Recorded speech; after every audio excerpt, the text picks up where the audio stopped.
एक गुरुजी और उनके शिष्य साथ रहा करते और साथ मिलकर रोज शाम को प्रार्थना किया करते। लेकिन एक शिष्य हमेशा देखता कि गुरुजी के होठ कभी प्रार्थना करते हुए हिलते नहीं। उससे जाके पूछ लिया, गुरुजी क्या आप ऊपर वाले से कुछ कभी मांगते नहीं? इस पर गुरुजी ने एक कहानी बताने की शुरुआत की। उन्होंने कहा कि एक बार मैं राजा के महल के पास से गुजर रहा था और राजा जी अपनी प्रजा को देखते हुए महल के द्वार पर खड़े थे। एक भिखारी उनके सामने जा खड़ा हुआ और भिखारी जो था उसके कपड़े पूरी तरह से फटे हुए थे। उसका शरीर बुरी तरह से गल चुका था, मानो कितने दिनों से उसने खाया नहीं था। वो कभी भी गिर सकता था, लेकिन उसकी आंखों में फिर भी चमक थी।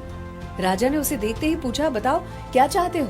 इस पर भिखारी ने कहा कि अगर मेरे आपके सामने खड़े होने पर भी आप पूछते हो कि मैं क्या चाहता हूँ तो कुछ कहने की आवश्यकता ही नहीं है। मेरा अस्तित्व ही मेरी प्रार्थना है।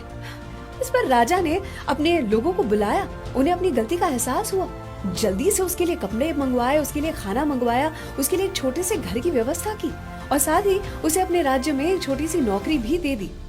राजा ने अपनी हैसियत के हिसाब से उसकी मदद की।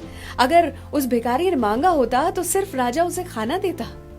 उस दिन के बाद से गुरुजी ने कहा कि मैंने ऊपर वाले से कुछ भी मांगना बंद कर दिया, क्योंकि हम जब मांगते हैं अपनी छोटी सी सोच के हिसाब से मांगते हैं और वो जब देता है अपने रुतबे के हिसाब से देता है। Always believe in God's plan.